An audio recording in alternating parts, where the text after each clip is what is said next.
Good morning dear students. I am Rajesh B Patel from Shri Matru. હવે ધોરણ 11માના વિદ્યાર્થીઓને જણાવવાનું કે last time we learnt unit 1. આપણે ગઈ વખતે યુનિટ 1 ભણી ગયા હતા. એમાં first unit the journey of my life from earth two Everest. Read 1 આપણે ભણ્યા. એમાં સીન 1, 2, 3, 4 એની સ્પેલિંગ ટેસ્ટ પણ ગોઠવી હતી. Today we are going to learn unit 1 in which read 2. Unit 1માં રીડ 2 ભણીશું. The wildlife save, the wild saviour એટલે કે વન્ય જીવન રક્ષક. વાઇલ્ડ એટલે વનમાં જે રહેતા જંગલી પ્રાણી હોય, અને સેવિયર એટલે રક્ષક. ધ વાઇલ્ડ સેવિયર વન્ય જીવન રક્ષક, એના વિશે આપણે સ્ટડી કરીએ. નાઉ સ્ટાર્ટ અને be careful to listen this audio. આ ઓડિયો સાંભળવા માટે ધ્યાન રાખજો. Neelam came dashing into the house, shouting joyfully, "Ali Bhai has come! Ali Bhai has come!" નીલમ ખુશીથી બૂમો પાડતી દોડતી ઘરમાં આવી કે અલીભાઈ આવ્યા, અલીભાઈ આવ્યા.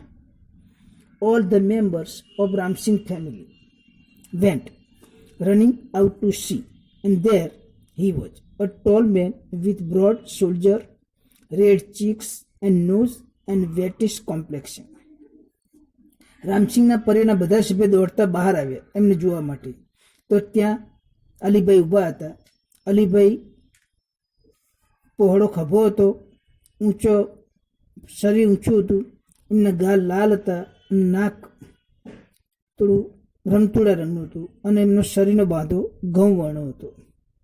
હી wore dress in a warm thick long woolen coat, tight trousers, big leather boots and brown fur cap. હવે એમણે જે વસ્ત્ર પહેર્યા હતા, એમણે જાડો લાંબો ગરમ કોટ પહેર્યો હતો, પછી તંગ પાટલો એટલે કે ફીટ પાટલું પાયજામું પહેર્યો હતો, મોટા ચામડાના બૂટ હતા, અને બદામી રૂંવાટીની ટોપી પહેરી હતી. With a broad smile full of warmth, Ramsingh hug him and said, Come in, you are most welcome, my friend." Ali Bhai petted everyone and spoke lovingly to each member of family in a thick, strong voice and made himself comfortable on a couch. હવે દરેકે પરિવારના દરેક સભ્યો એમને સ્મિત સાથે ઉષ્માભેર સ્વાગત કર્યું અને એમને ભેટી પડ્યા. અંદર આવી જાઓ એવો એમના મિત્ર રામસિંહ એનું સ્વાગત કર્યું અલીભાઈનું. અલીભાઈ બધાને વાલથી થાબડ્યા અને ઘરના બધાને ઘેરી વળ્યા. અવાજના કુટુંબના સભ્યો સાથે સ્નેહપૂર્ણ વાતો કરી અને પોતે એક સોફા પર આરામથી બેસી ગયા. Mother prepared some tea while Ramsingh talk to Alibhai. હવે રામસિંહ જ્યારે અલીભાઈ સાથે વાતો કરતા હતા તે દરમિયાન રામસિંહની પત્ની એટલે કે છોકરાની માતા એમના માટે ચા બનાવવા ગઈ. Alibhai was a traveller who covered long distance on foot in Himalaya mountains. He loved to observe nature. He went from village to village, town to town in the mountain, selling dried apricots, herbs and medicines, and precious stones he had collected during his traveling. Alibhai એ હિમાલયની પર્વતમાળામાં પગે ચાલી અને લાંબા અંતરે મુસાફરી કરતા એવા એક મુસાફર હતા. તેમને કુદરતી વાતાવરણ નિહાળવું ગમતું હતું. હવે એમની મુસાફરી દરમિયાન એમને ઘણા બધા કિંમતી પથ્થરો એકઠા કર્યા, પછી ઓસડિયાઓ, દવાઓ, સૂકું જરદાલુ વગેરે એ ભેગું કર્યું હતું. એમને પર્વતીય વિસ્તારો ગામે ગામ અને નગર જતા અને આ બધી વસ્તુ વેચતા હતા. વેર એવી બીન ધીસ ટાઈમ આસ્ક રામસિંહ. રામસિંહે પૂછ્યું, બધું આટલો બધો સમય ક્યાં હતો? I went up to the high mountains up to the border of India and Tibet. તો અલીભાઈ, હું ભારત અને તિબેટની સરહદ સુધીના પર્વતોમાં ઊંચે સુધી ગયો હતો. અલોન? આ નીલમ પૂછ્યું, એકલા ગયા હતા? Of course, I am use to it. Well, I will stay here only for a night. Tomorrow morning I shall leave, he said. હવે એમને કહ્યું અલીભાઈ કે અલબત્ત હું એનાથી ટેવાયેલો છું મુસાફરી કરવા, માત્ર આજની રાત પૂરતો જ હું રોકાવાનો છું. આવતીકાલે સવારે હું અહીંથી નીકળીશ, એવું અલીભાઈએ કહ્યું. No Alibhai, no, we won't let you go. You have to tell us your hill stories, said Neelam. નીલમે કીધું, ના અલીભાઈ, ના અલીભાઈ, અમે તમને જવા દઈશું નહીં, તમારે અમને પર્વતની વાતો કહેવી પડશે. After lot of insistent, he agreed to stay for 2 days. That night, they all kept awake till late, sitting on his bed, listening to his interesting travel experience. હવે એ રાત્રે ખૂબ જ નીલમે ખૂબ જ આગ્રહ કર્યો, એટલે અલીભાઈ 2 દિવસ રોકાવા માટે સંમત થયા. એ રાત્રે તો બધા મોડે રાત સુધી જાગ્યા અને પથારીમાં બેઠા બેઠા એમને રસપ્રદ અનુભવો ઘરના સભ્યો સાંભળતા રહ્યા. Alibhai began telling his story. It was almost a couple of hours to the nearest village. I was only a few miles away from the border of India and Tibet. અલીભાઈએ કહ્યું, વાર્તાગાન શરૂ કર્યું કે હું નજીકના જ ગામમાં 2-4 કલાક રોકાવાનું થયું હતું. હું ભારત અને તિબેટના શહેરથી થોડોક જ દૂર હતો કે શું. I was hungry and I sat down to enjoy my lunch. It was totally quiet everywhere except some bird chirping sometimes. ત્યાં દરેક વસ્તુ એકદમ શાંત હતી. એટલે હું ભૂખ્યો થયો હતો અને મેં બપોરનું ભોજન લેવાનું નક્કી કર્યું અને ઝાડ નીચે બપોરનું ભોજન લેવા માટે બેઠો. ત્યાં પંખીઓને ચી ચી ચી ચી અવાજ આવતો, કલરવ આવતો હતો, બીજું કશું આવતું, શાંત વાતાવરણ. I had hardly few morsels when I heard soft feeble growls. હજુ તો મેં મોંમાં થોડાક જ કોળિયા મૂક્યા હશે ત્યાં મને કંઈક ઘુરકવાનો અવાજ સંભળાયો. I was alarmed because from the sound I was sure that it was nothing but a bear. I quickly closed my tiffin box and bent low so that the smell of food and my body were not carried by strong breath to the monster. એટલે મને અહેસાસ થયું કે કોઈ પ્રાણી આવી રહ્યું છે, કારણ કે અવાજ ઉપરથી મને ખાતરી થઈ ચૂકી હતી આ બીજું કશું પ્રાણી નહોતું, પણ રીસ હતું. એટલે મેં એમાં ઝડપથી મારું ટિફિન બંધ કરી દીધું અને ચત્તા પાટ નીચે લંબાઈ દીધું, જેથી ખોરાક અને મારા શરીરની ગંધ એટલે કદાચ પ્રાણી પાસે પહોંચી શકે.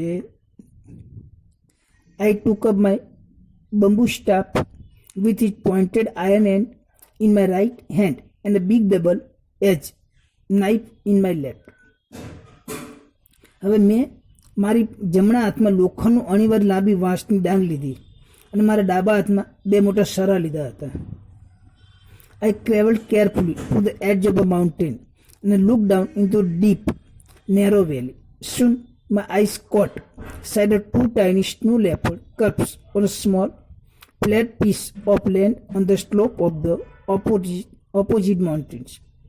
પણ હજુ તો હું પેટ ઘસડાતો ચાલતો હતો તે સાંકડી ખીણમાં મારી નજર પડી. ખીણ પ્રદેશ હતો, એમાં નાનકડી ખીણ હતી. એટલે અમે સામેના પર્વતના ઢોળા ઉપર થોડીક સપાટ જગ્યામાં આ જે હિમાલયમાં રહેવાવાળા જે ચિત્તા છે ને, એ હિમ ચિત્તાના 2 નાનકડા બચ્ચા મને નજરમાં આવે. Oh wow, what did they look like? Asked them. Oh, કેટલું અદ્ભુત, કેવા લાગતા હતા. They were beautiful. Their fluffy snow white furry coat matched perfectly with the snow, said Alibhai, if visualizing them just from his front of his eyes. એ સુંદર હતા. એમની ભરાવદાર રૂવાટી બરફના રંગ જેવી હતી, શરીરમાં સફેદ રૂવાટી હતી અને બરફની સાથે મેચ થતી હતી, જાણે કે હાલ પ્રત્યક્ષ નિહાળતા ન હોય એવું લાગતું હતું. છોકરાઓને લાગ્યું કે પોતે રૂબરૂ આ બચ્ચાઓને નિહાળી રહ્યા છે એવો ભાસ થયો. What were the cubs doing? asked Arjun visually. એ બચ્ચા શું કરતા હતા? They were playing, each one crouched on snow and rolled their lovely green eyes at each other. બંને એકબીજા રમી રહ્યા હતા, એકબીજાની સામે સુંદર લીલા રંગની આંખો ઉલાડતા અને બરફ પર ગલમટા ખાતા હતા. Then one would jump on the other. They would wrestle for a while, growling softly. They would crouch again and wrestle again. હવે બંને બચ્ચા થોડી કુસ્તી કરતા, ધીમે ધીમે એકબીજાની સામે ઘોરક્યા પણ કરતા, ફરીવાર ગલોટિયા ખાતા અને કુસ્તી કરવા લાગતા. Watching them was fun, but I was worried too because the mother leopard could not be seen anywhere. The mother is very ferocious when she is with cubs. મને એવું ચિંતા થતી, કારણ કે આજુબાજુમાં આ બચ્ચાની માતા ક્યાંય દેખાતી નથી, અને હંમેશા આ જે જાતિ છે હિમચિત્તાની જાતિ એ ભયંકર અને હિંસક હોય છે. What happened? asked નીલમ પૂછ્યું, પછી શું થયું Alibhai? Well, I kept close to ground on my belly. I was worried if the mother was around. એટલે હું તો મારે જમીન પર ચકતો હતો, પેટના બળે જમીન પર ઊંધો પડે જ રહ્યો હતો,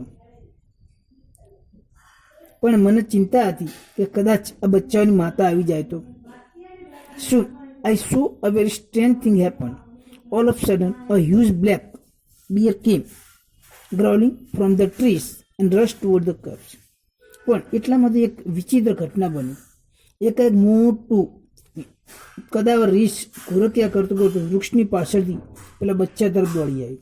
એટલે રીંછ બચ્ચાનો શિકાર કરવા માટે. Now I was worried about the cubs than me. મારા કરતાં મને બચ્ચાની ચિંતા વધારે હતી. Within no time I heard a deafening roar of anger from the just few meters away from me. To my horror and surprise, a big white cat, the mother snow leopard, appeared, jumping down on a nearby huge rock. હવે થોડાક જ metre જોયું તો મારા કાન ફાડી નાખે એવી આક્રોશયુક્ત ત્રાડ સાંભળી. મને ભય અને મારા ભયના આશ્ચર્ય વચ્ચે મોટી સફેદ આ હિમચિત્તા સ્ત્રી જાતિ ખડક પરથી નીચે કૂદતી દેખાઈ. ખુશ એક્સક્લેમ હજુ, હે ભગવાન! અર્જુને ઉદ્ગારજનક રીતે કીધું. Keep quiet. How horrifying ask નીલમે પૂછ્યું, કેટલું ભયંકર. Keep quiet said mother impatiently. What happen then? એની માતાએ થોડું અધીરાથી કીધું, શાંતિથી બેસો. પછી શું થઈ ગયું? Thank God I was lucky for her eyes were fixed on her cups and she didn't look up at me. Within moments, the mother leopard leaped down to the cubs to protect them. Surprising up in the air, she landed straight on a bear fiercely and fiercely. પછી તો શું થયું? જે માદા ચિત્તા હતી એની નજર એના બચ્ચા પર પડેલી હતી, એટલે એને મારી તરફ જોયું ને ક્ષણવાર તો આ ચિત્તા કૂદી અને બચ્ચા પાસે અને બચ્ચાને બચા પહોંચી ગઈ. હવામાં કૂદકો મારી અને ડર્યા વગર જનનપૂર્વક પેલા રીંછ ઉપર પડી. The bear lost its balance. The violent wild beast went rolling down the steep, snowy slope, tumbling on each other, till they landed in narrow valley with loud thud. I craned my neck, land, and so did two frightened cubs. હવે તો અહીંયા માદા ચિત્તા અને રીંછ વચ્ચે લડાઈ ચાલુ થઈ. રીંછે એનું સંતુલન ગુમાવ્યું. બંને હિંસક જંગલી પ્રાણીઓ બરફના ઢાળ પરથી એકબીજા પર ગુલાટ મારતા મારતા ધોબાકા મારતા ખીણમાં પડે છે, જ્યાં સુધી ગબડતા જ રહે. મેં અને પેલા ડરી ગયેલા બચ્ચાએ આ બહુ ઊંચી કરી અને લડાઈ જોઈ. એટલે માદા ચિત્તા અને આ રીંછની લડાઈ બે બચ્ચા હોય અને અલીભાઈએ જોઈ. The mother instinct of protecting her young cubs is very strong. માતા પોતાના બચ્ચાને બચાવવાની એની પ્રવૃત્તિ સહજ જોરદાર હોય છે. Alibhai, she is always ready to fight unto the death for young ones. છે રામસિંહ. રામસિંહે પૂછ્યું, હે અલીભાઈ, આ માતા પોતાના બચ્ચાને હંમેશા બચાવવા માટે મૃત્યુ સુધી લડી લે તૈયાર હોય છે? You are right, said mother lovingly, looking at the smiling face on Neelam and Arjun. હવે હા કે તમે સાચા છો. એટલે નીલમ અને અર્જુનની માતાએ પ્રેમપૂર્વક ખીલેલા ચહેરા સામે જોઈ કહ્યું. અલીભાઈ કન્ટિન્યુ. અલીભાઈ વાર્તા કેમ ચાલુ રાખી? The huge bear 3 times the size of mother leopard stood up on his hind legs. હવે આ અલીભાઈ બોલતા રહ્યા કે પેલું કદાવર રીંછ માદા ચિત્તા કરતાં શરીરમાં 3 ગણું મોટું હતું, અને એ રીંછ એના પાછળના પગ ઉપર ઊભું થઈ ગયું. He stretched out his big paws with strong, sharp nails. He showed teeth and growled.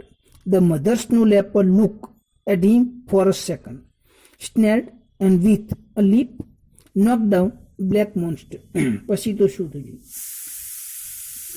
હવે આ જે રીંછ મજબૂત અને તીક્ષ્ણ એના નહોર વિશાળ પંજો ફેલાયો, એના દાંત બતાવે અને ઘુરકિયા કરવા લાગ્યું. તો માદા ચિત્તાએ તેના તરફ એક સેકન્ડ જોયું અને ગુસ્સાથી ત્રાળ પાડી એ કૂદકામાં કદાર પાણી પર કૂદ્યું અને ભોંય ભેગું કરી નાખ્યું. એટલે કે રીછને the whole valley echo with the sound of the fight. આખી ખીણ પ્રદેશમાં આ બંનેના લડાઈના અને ઘોઘવાટાના પડઘા સંભળાઈ રહ્યા હતા. The snow leopard was Swift and jump about from side to side, tearing away big piece of a black fury skin of the bear. The bulky and slow bear fell to injure his enemy. The fight lasted for about 10 minutes. માદા ચિત્તા એ કુશળતાપૂર્વક અને રીછની રૂવાટીના ચામડીના મોટા ચીરા કરતી આમથી તેમ ફૂલે જતી હતી. એટલે માદા ચિત્તાએ હુમલો કર્યો રીછ ઉપર. રીછનું શરીર ફાડી નાખ્યું. હવે ભારે શરીરવાળું અને સીધી રીછ દુશ્મન ઈજા પહોંચાડવામાં પોતે સફળ થયું નહીં. લગભગ આ લડાઈ 10 મિનિટ સુધી ચાલી. The bear was bleeding here and there. Whenever the leopard attacked, the bear lifted his paws to cover his face. હવે રીછે તો ઠેકાણેથી રીછને તો લોહી નીકળતું હતું. માદા ચિત્તાએ એના પંજાના નહોરથી લોહી લુવાણ કરી નાખ્યું રીછને. જ્યારે પણ માદા ચિત્તા હુમલો કરતી ત્યારે રીછ પોતાના બચાવ માટે પોતાના વિશાળ પંજા આગળ ધરતું હતું, આગળના પંજા આગળ ધરતું હતું. Two bear watch no terrifying escape to save the. હવે રીછ પોતાનો જીવ બચાવવા માટે ભાગી છૂટવાની તૈયારી કરતું હતું. દે બોથ મૂવ ફર્ધર અને further till they disappear round the huge mount. એ લોકો રીછ અને હિમ માદા ચિત્તા પર્વતની પેલી કોર જ્યાં સુધી અદૃશ્ય ન થાય ત્યાં સુધી આગળ આગળ વધતા જ રહે. They both move further further till the disappear in the mountain. I could not see them from wide, but I could hear growls and snap. મેં એમને અદૃશ્ય થતા ના જોયા, પણ બંનેને ઘુરકવાના અને ત્રાળ પાડવાનો અવાજ સાંભળી શકતો હતો. Then the valley was calm, quiet once. પછી તો તેનો ખીણ પ્રદેશ એકદમ શાંત થઈ ગયો. The mother reappeared and ran up to the cub. પછી માતા એ બધા ખીણ પ્રદેશમાં આવી અને બચ્ચાઓ પાસે દોડી ગઈ. She smelt and licked them over and over again, make sure that they were not hurt by bear. The three then climbed up the mountains and disappeared. પછી આ માદા ચિત્તા એ પોતાના બચ્ચા પાસે વારંવાર એમને સૂંઘવા લાગી અને ચાટવા લાગી. અને માદા ચિત્તાએ નક્કી કરવા લાગી કે પેલા રીછે મારા બચ્ચાને કોઈ હાનિ પહોંચાડી નથી. પછી આ ત્રણેય માદા ચિત્તા અને બે બચ્ચા ત્રણેય જણ પર્વત ચડી અને આગળ વધતા વધતા અદૃશ્ય થઈ ગયા. You must have felt very relief. નીલમે કીધું અલીભાઈ પછી તમને થોડી શાંતિ થઈ છે ને. Quite I stayed in that position for some more time and watch the family disappearing in the woods waving the tails. I also wave my hands and said goodbye. પછી બિલકુલ એ સ્થિતિમાં હું થોડી વધારે પડી રહ્યો, પૂંછડી હલાવતા ચિત્તા અને પરિવારને અદૃશ્ય થતા જોઈ રહ્યો હતો. મેં પણ હાથ હલાવી અને એમને વિદાય આપી રહ્યો હતો. But what happen to the bear? Ask Arjun eagerly. Arjun આતુરતાપૂર્વક પૂછે અલીભાઈ પેલા રીછનું શું થયું? God knows. ભગવાન જાણે. All I know is that coming of the bear was blessing for me because it really save me. I thank God for saving the cubs and me too. મને તો એટલી ખબર છે કે રીછનું આવવાનું એ મારા માટે આશીર્વાદ રૂપ. કેમ? કારણ કે એનાથી મારો જીવ બચી ગયો. મેં બચ્ચાઓને અને સાથે મને પણ બચાવવા બદલ મેં ભગવાનનો આભાર માન્યો કે આ રીછ આવવાના કારણે હું પણ બચી ગયો અને ચિત્તા આવવાના કારણે બચ્ચા પણ બચી ગયા. તો મિત્રો જો આ પાઠમાં વાઇલ્ડ સેવિયર, વન્ય જીવન રક્ષક, વનમાં પશુ પંખી પ્રાણી જે હોય છે